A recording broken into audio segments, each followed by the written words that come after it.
Hi, nice to meet you. How do I say your name? Repeat after me. Guilherme. Guilherme. Yes, that's amazing. Okay, I like it.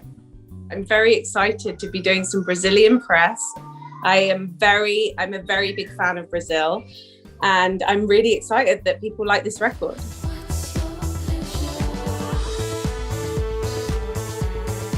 Listening to your What's Your Pleasure record, I'm sure it gives us a feeling of freedom and elegance. It's so fancy, to be honest. And that's why I think here in Brazil, the internet usually says that your album is perfect to be listened to while riding a speedboat or sipping martinis. Oh, yeah, agree or with both. them? Couldn't we do both? I don't know. We could do that in Buzios, couldn't we? Great. Jessie, you've described this album as a happy project, quite different from your previous ones. It also has a really high spirited vibe. It's more danceable too. Could you describe your feelings while writing the songs? I needed more energy in my shows. And that was the first kind of point of call that I was like, I want to dance more. I want to have more fun in my shows. I've kind of like, it's turning into a lot of ballads.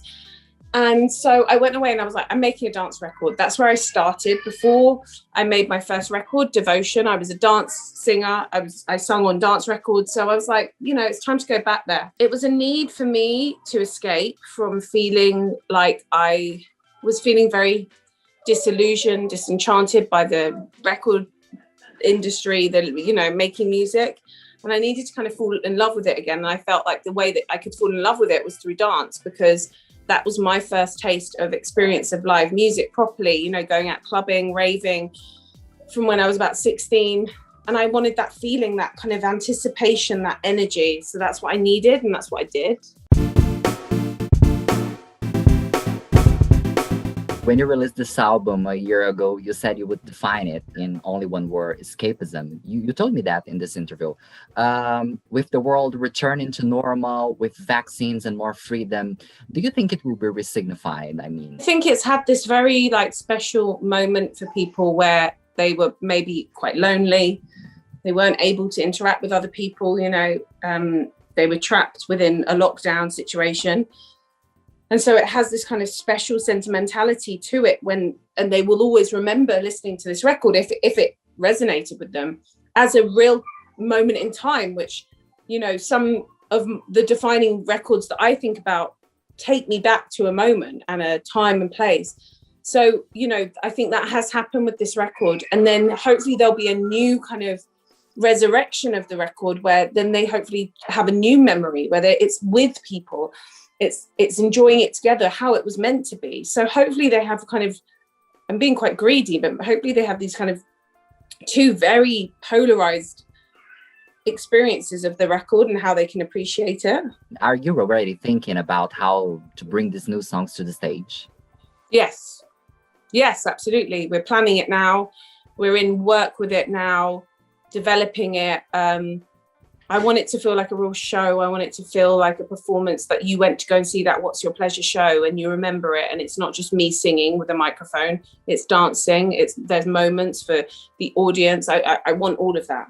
And Brazil, of course, will be on your route, right? Listen, if I can get to Brazil, that would be my dream. I went there. The last time I went there was when I was 19 and I loved it. It was like my favorite place. So I need to come back.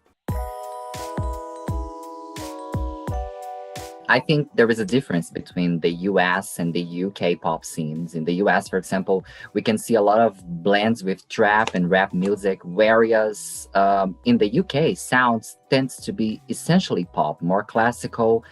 As a musician, do you see any difference between this? I don't really pay attention to what's going on in America, and I think it's such a different kind of market.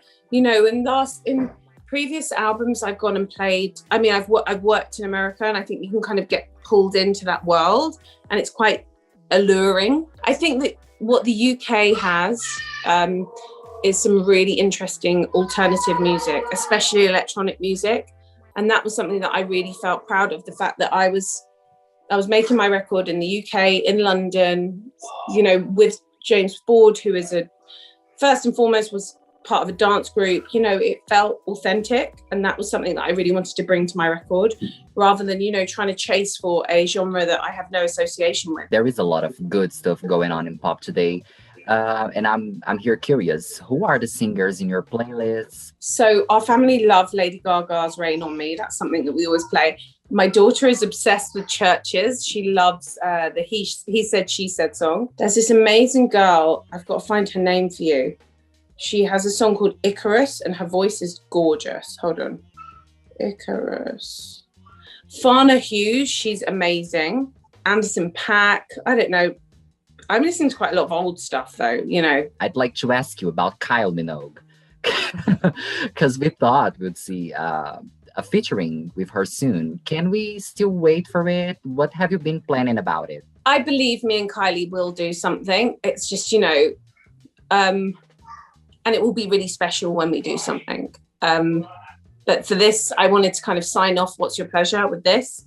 Fingers crossed, me and Kylie can work together very soon. I'd love it. I ask you that just because I saw that picture, and that picture with you together, it gives me hope. I look, she's promised me a duet, so I'm demanding this happens. Jessie, you rock. Thank you very much for this interview. It was an amazing Obrigada. chat. Thank you. Nada. See you soon. Bye-bye. Bye.